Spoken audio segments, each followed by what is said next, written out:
Bien, como les mencioné, esta tarde espero sea muy provechosa porque vamos a hablar sobre esta reflexión de la NEM y los libros de texto gratuito. Antes de iniciar, me gustaría puntualizar algunos aspectos que son claves dentro de la NEM, como por ejemplo que las niñas y los niños y adolescentes son la prioridad del sistema educativo nacional. Estamos educando para tener una ciudadanía democrática donde haya un reconocimiento de la importancia de la participación de las familias, que la comunidad sea un núcleo integrador de la enseñanza y el aprendizaje, en donde se contemplan 6 fases de aprendizaje en la educación básica. El día de hoy vamos a empezar con la fase número 4 y vamos a enfatizar en tercer grado. Existen 4 campos formativos de acuerdo a la realidad de los diferentes contextos. También hay un plan y programas de estudio que incorpora 7 ejes articuladores que vamos a estar mencionando más adelante. Maestra Monse, la que sigue, por favor. En sí, la nueva escuela mexicana es un proyecto con un educativo, perdón, es un proyecto educativo con un enfoque crítico, humanista y comunitario, como ya se había mencionado anteriormente, para formar estudiantes con una visión integral. Lo que pretende es buscar la equidad, la excelencia y la mejora continua en la educación, por lo cual coloca en el centro de la acción pública al máximo logro de aprendizaje de las niñas, de los niños y adolescentes. Si nosotros hacemos una comparación con nuestro modelo educativo casariano, específicamente en el marco pedagógico, nos podemos dar cuenta que la labor educativa de los colegios se fundamenta y se orienta en elementos pedagógicos y epistemológicos tomados de los paradigmas humanistas y constructivistas.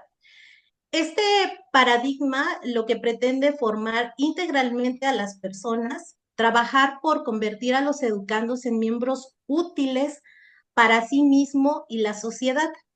Va a enfatizar, además de los temas curriculares, las enseñanzas de normas, valores y creencias que fomentan el respeto, la tolerancia y la solidaridad entre las personas. Siguiente diapositiva, por favor. En la NEM nos maneja 4 campos formativos y específicamente 4 metodologías. Pero antes de hablar de estos campos formativos, me gustaría mencionar el objetivo de nuestro modelo educativo casariano, el cual es proporcionar una educación formal mediante un proceso integral de carácter intencionado, planificado y sistematizado, que es lo que nosotros vamos a trabajar en esta sesión, que tenga como una base pedagógica coherente con las opciones fundamentales propias para colaborar con los padres de familia o tutores en la tarea de enseñar a los hombres a ser humanos, a desarrollar una personalidad capaz de vivir en armonía con sus semejantes y su entorno. Entonces, vale la pena mencionar que nosotros ya llevamos esta línea trabajando desde hace varios años, entonces creo que ya llevamos como un camino ya recorrido. Dentro de los campos formativos, vamos a empezar con el campo formativo de lenguajes, donde nos especifica una metodología que es el ABP, es el aprendizaje basado en proyectos comunitarios, que tiene como característica que se va a centrar en el estudiante y su aprendizaje. Esto va a ser a través del trabajo autónomo, pero al mismo tiempo de manera colaborativa. Va a favorecer la posibilidad de relacionar distintas materias para solucionar un problema, considerando los diferentes escenarios. Lo que busca el ABP es transferir el aprendizaje a situaciones reales. Es importante mencionar que el aprendizaje basado en proyectos comunitarios se integra a partir de 3 fases. La fase 1, que es la identificación, la fase 2, que es la acción, y la fase 3, la intervención. Nosotros debemos de llevar paso a paso esta metodología. No podemos ir o llevarla en desorden, forzosamente tiene que llevar este orden y tenemos que respetarlo. El siguiente campo formativo es Saberes y Pensamiento Científico. Esta metodología es de indagación y es un enfoque STEAM. Sus siglas están en inglés, que significa Ciencia, Tecnología, Ingeniería, Artes y Matemáticas. Está enfocada en la resolución de problemas, puede impulsar la información de carácter técnico y científico, el cual va a favorecer el desarrollo del pensamiento crítico. Eh, esta metodología está dividida en fases, en 5 fases. Bueno, la primera fase nos habla de un ciclo de aprendizaje que se va a dividir en 3 etapas, que es la introducción, el conocimiento previo y la identificación del problema. Es muy importante, como lo mencioné en el campo formativo de lenguajes, que sigamos esta línea. No nos podemos eh, saltar, siempre hay que respetar las fases tal cual como nos indica, por favor. En el siguiente campo formativo, que es ética, naturaleza y sociedades, aquí aplica una metodología que es el ABP, que es el aprendizaje basado en problemas, donde se va a basar en la investigación, va a estimular la curiosidad, va a generar preguntas, va a incorporar opiniones y elecciones de los estudiantes en el proceso, y brinda la oportunidad para retroalimentar y revisar el plan y el proyecto de igual manera, pero va a ser a partir de la vida real, del contexto que tengamos real. El último campo formativo es del humano a lo comunitario y su metodología es aprendizaje de servicio. En esta propuesta educativa combinan los procesos de aprendizaje y de servicio a la comunidad. No solo es como un proyecto, sino que también hace que los participantes eh, organicen su forma de trabajo y además sus experiencias para poder resolver una problemática de manera general o de su comunidad. Esta metodología de aprendizaje de servicio tiene 5 etapas. Y maestra Monse, siguiente diapositiva. En la que sigue, maestra. ¿Cuántos libros son otorgados para este grado? Son 6. Y esta nueva familia de libros de texto, lo que nos va a ayudar es a desarrollar proyectos integradores que hacen posible la articulación de los campos formativos que ya mencionamos. Se establecen en 3 escenarios. Uno de ellos es la escuela, el aula y el espacio comunitario. Por ejemplo, en el libro de escenarios de aula responde a las necesidades cognitivas y emocionales sociales de los alumnos. En el libro de escenarios escolares va a responder a las necesidades sociales, culturales de los integrantes del centro educativo. El último escenario es el comunitario, que va a responder a las necesidades ambientales, sociales y culturales, políticas, económicas de la comunidad. Para completar estos 3 escenarios, se desarrollaron los siguientes 3 libros. Uno de ellos es el libro de saberes disciplinares, en donde explica los contenidos disciplinares a los alumnos a través de ejemplos como analogías o diagramas, además de que a los maestros y a las familias les recomienda diferentes materiales de consulta. También existe el libro para el maestro, donde nos va a proponer un trabajo colegiado y la ecología de saberes de una mirada crítica, de cómo podemos establecer estos vínculos pedagógicos en los 3 escenarios que ya les mencioné. Y el último libro es el de libro de múltiples lenguajes, el cual va a fomentar el hábito de la lectura, la interpretación artística, incentiva la imaginación y la reflexión en sus contextos sociales y de diversidad cultural. Maestra, la anterior, por favor. En estos libros de texto también manejan los ejes articuladores. Son 7, los cuales van a favorecer una formación integral donde los conocimientos se van a abordar como una parte de un todo y de como un algo aislado, ya que se van a adecuar y se van a contextualizar a las características de los estudiantes de su comunidad. ya sea local, regional o global. Estos ejes articuladores conectan los contenidos de diferentes disciplinas dentro de un campo formativo y al mismo tiempo conectan las acciones de enseñanza y aprendizaje con la realidad de las y los estudiantes en su vida cotidiana. Esos 7 ejes articuladores que son inclusión, pensamiento crítico, interculturalidad crítica, igualdad de género, vida saludable, apropiación de las culturas a través de la lectura y escritura y educación estética. En nuestro modelo educativo casariano tenemos estos ejes transversales que son un medio para organizar la tarea educativa. Lo que busca es la respuesta a las demandas y problemáticas sociales para contribuir a la mejora de las condiciones de la vida, por lo cual requiere una planificación, un diseño que permita articular de forma racional estos ejes transversales. Nuestro modelo educativo son 6, el cual es formación cristiana, formación en valores y virtudes, formación para la paz, educar en la esperanza, opción preferencial por los pobres, y el último, educación ambiental. Entonces, todos estos ejes articuladores y los ejes transversales de nuestro modelo educativo los vamos a enfatizar o trabajar en nuestro proyecto de aula.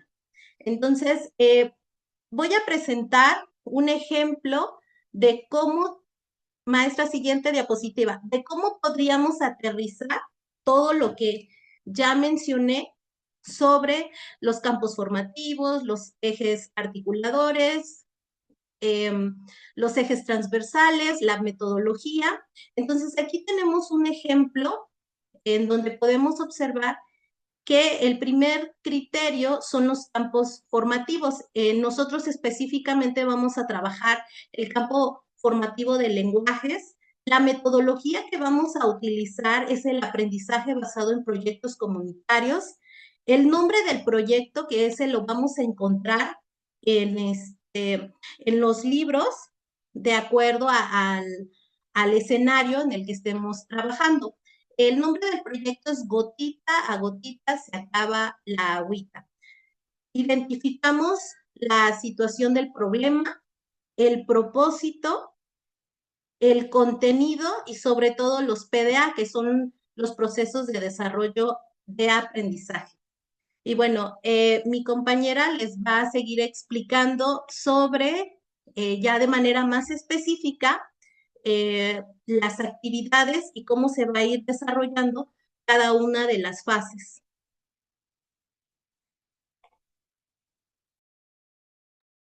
Gracias, maestra Pati. Buenas tardes, me presento. Mi nombre es Josefina Reyes Monfil, estamos en Cuautla.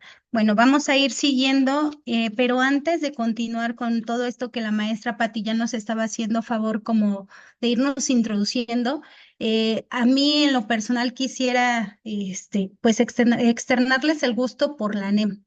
Sí, yo creo que a todos algo que nos viene a inquietar o que nos vino a inquietar fue de pronto esta nueva escuela mexicana nos da algo a lo que no estábamos preparados y se van a preguntar qué, ¿no?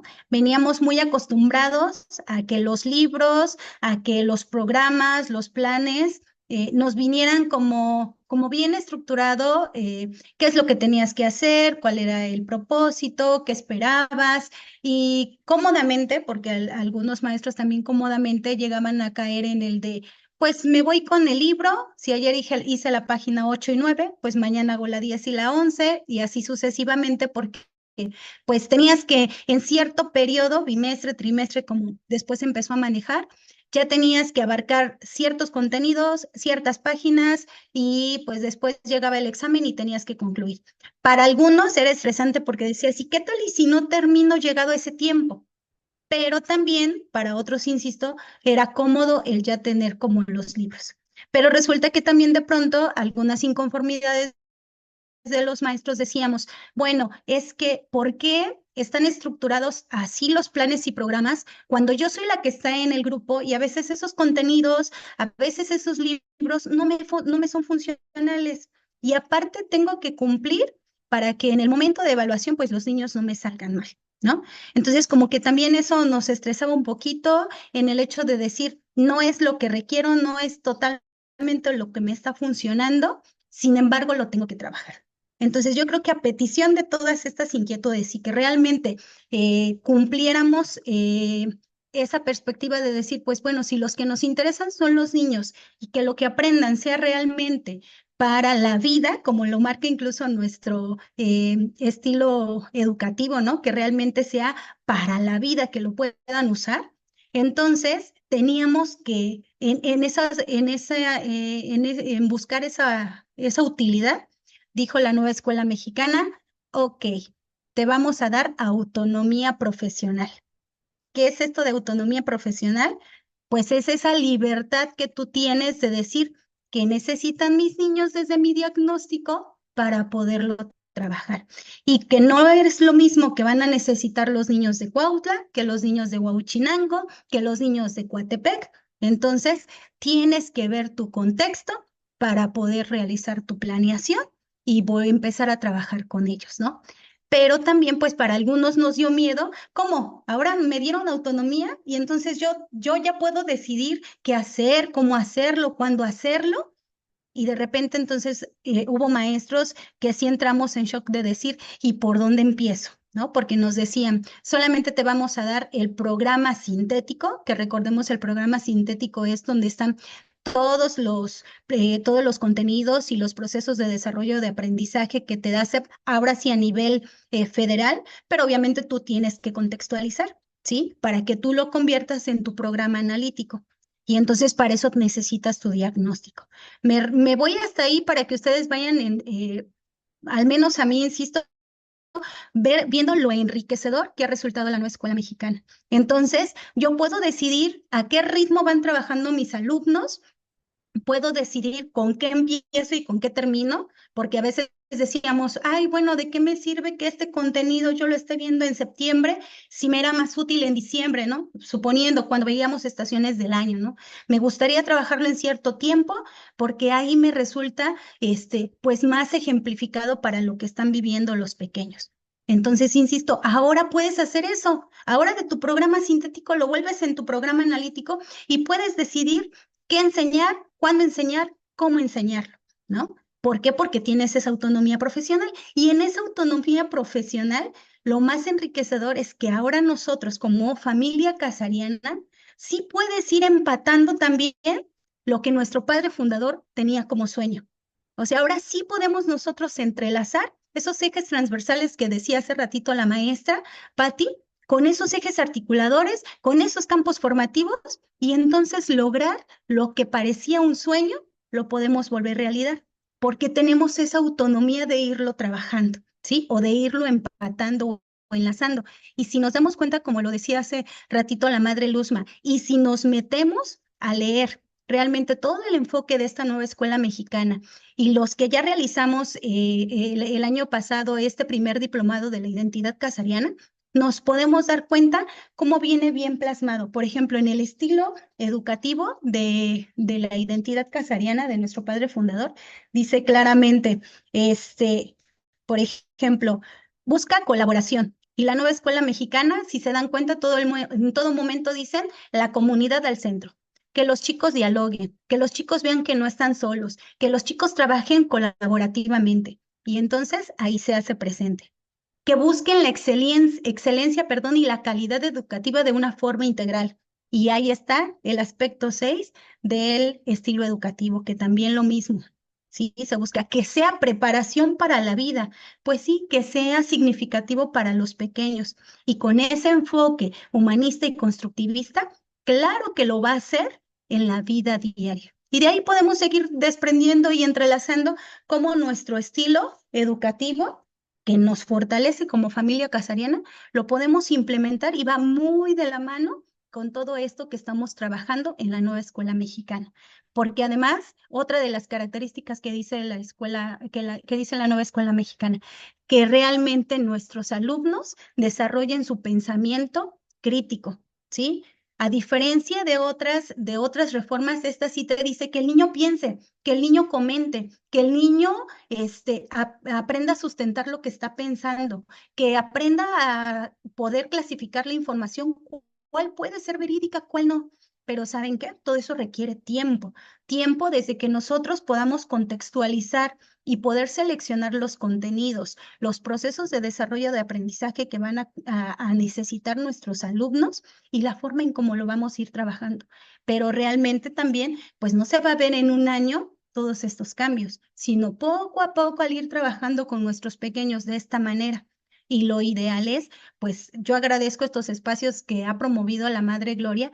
¿Por qué? Porque nos hacen conocer a esto de lo que le estábamos teniendo miedo, porque muchos decían, no, es que no va a funcionar, es que es lo mismo, es que no es cierto que ayude a nuestros pequeños. No, claro que sí, si le vemos las bondades de todo lo que puede resultar, si lo empatamos entre el estilo educativo de nuestra familia casariana, de nuestra identidad, con la nueva escuela mexicana, claro que puede dar abundantes frutos.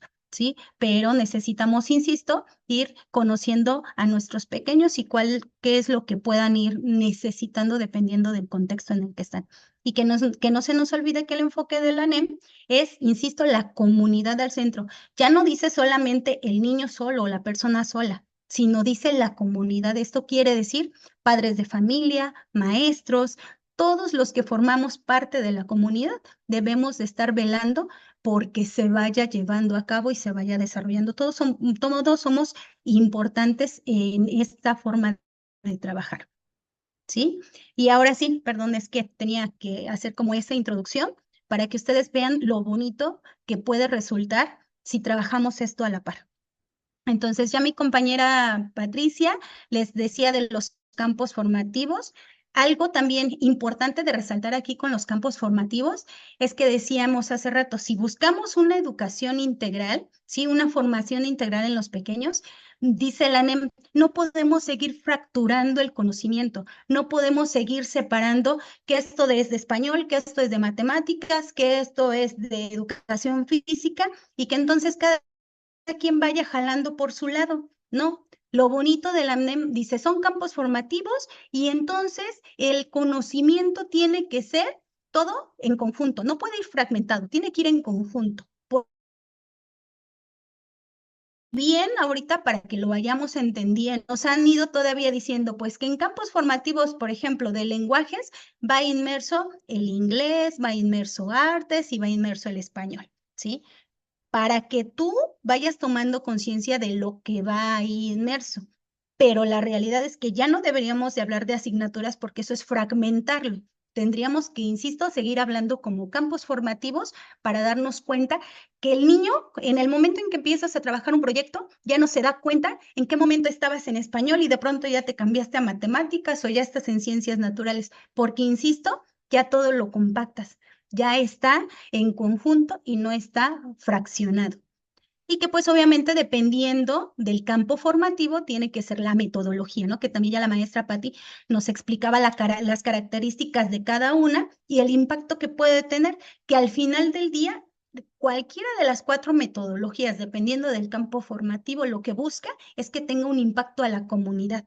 Antes, con las otras reformas solamente era el niño al centro, aprende al niño y aprende al niño y el niño es el que desarrolla habilidades para su vida diaria, pero sin ver al otro, sin recordar o tener presente, mejor dicho, que no vive todo el tiempo solo, que tiene una comunidad desde el momento que está en el aula, en casa, siempre hay más personas a su alrededor y que con ellos también tiene que aprender a vivir y aprender a que eso que de lo que él está aprendiendo y demás, lo tiene que poner al servicio de los demás. Entonces, cualquiera de las cuatro metodologías va a ser ya sea una forma de informar a los demás, una forma de cambiar su entorno, una forma de participar con la comunidad, pero insisto, todas van a darse cuenta que es parte de una comunidad y que tiene que hacer algo por esa comunidad.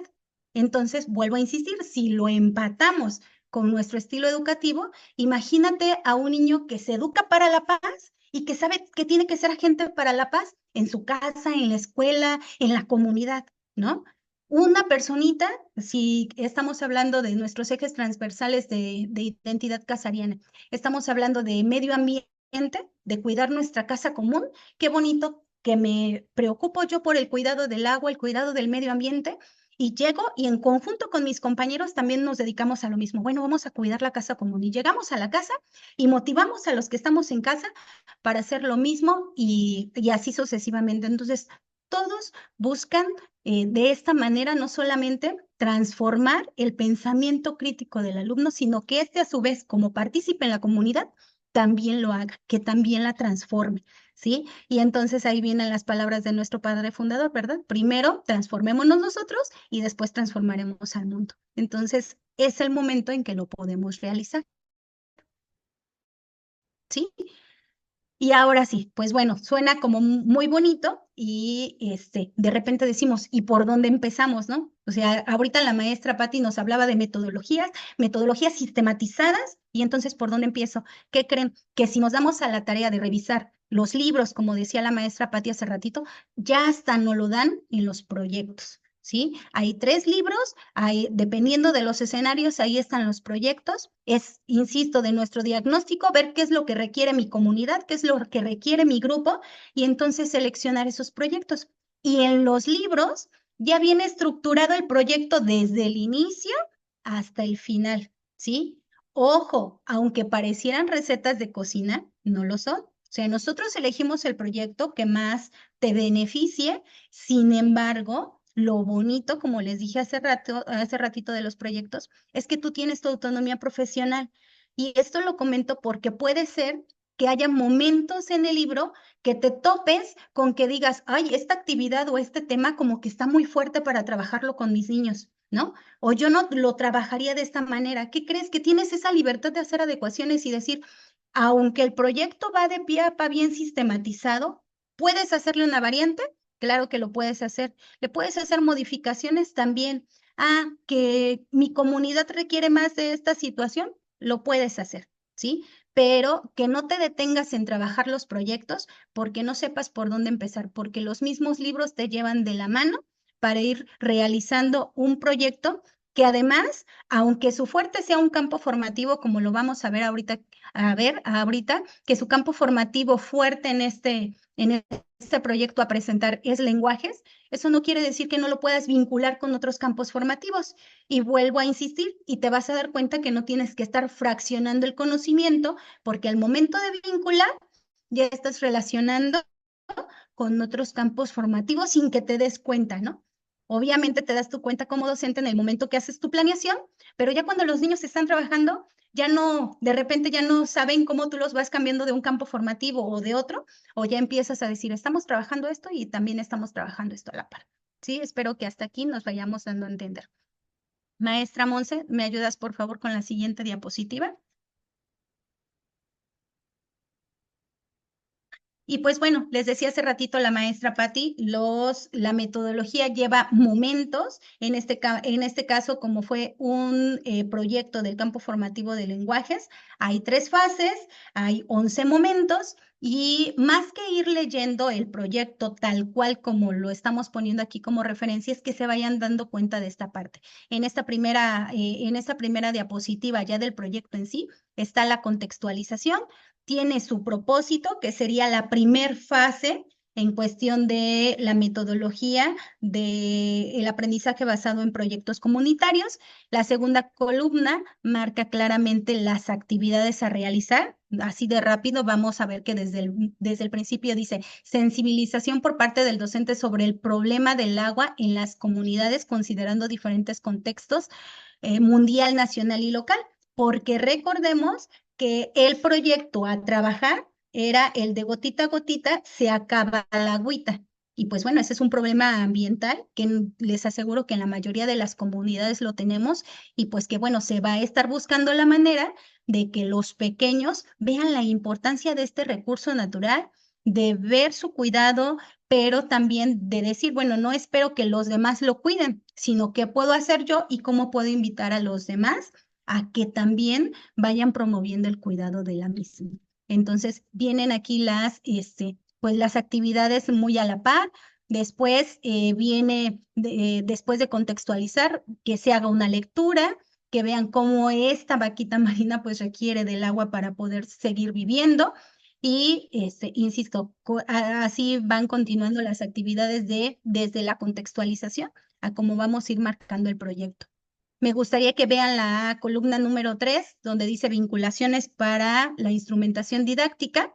Y ahí en la vinculación vamos a darnos cuenta que no solamente vas a estar trabajando la lectura cuando leas la vaquita marina o el texto, sino que también puedes estar trabajando otros, dice aquí, la vinculación con el campo formativo. Espero que conozcan estas siglas, esta que es saberes y pensamiento científico, ¿verdad? Es el campo formativo de saberes y pensamiento científico. Y ahí dice, pues aparte de que puedes trabajar el campo formativo del lenguaje, trabajas saberes y pensamiento científico desde el momento en que relacionas entre los factores físicos y biológicos que conforman los ecosistemas y favorecen la preservación de la vida, e incluso marca las páginas del programa sintético.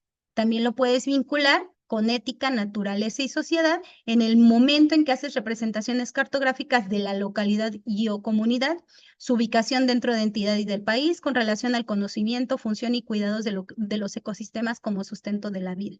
¿Sí? Esto quiere decir cuáles ecosistemas son más abundantes en agua, cuáles menos, cómo se trabajan, cómo los mismos elementos del ecosistema necesitan el agua para sobrevivir. Y vuelvo a insistir, y entonces, aunque estás trabajando un campo formativo, puedes vincularlos con algunos otros, ¿sí? Y del lado derecho, pues bueno, ya aquí ponemos el ejemplo de cómo aparece el eje transversal de educación ambiental de nuestra identidad casariana. Entonces, así podemos ir dándonos cuenta de cómo relacionas uno y relacionas otro, sin que tú digas, me estoy desfasando, ay, es que tengo que duplicar trabajo, porque mi estilo educativo de familia casariana es uno y el de la NEM es otro. No, los puedes tú ir relacionando y vinculando muy a la par y estás trabajando lo mismo. En este momento estás trabajando con los niños el cuidado de la casa común, ¿sí? Como nos lo pide el Papa, como sabemos que lo necesitamos y no estás haciendo dobles trabajos, estás haciendo lo mismo. Maestra Monse, la siguiente, por favor.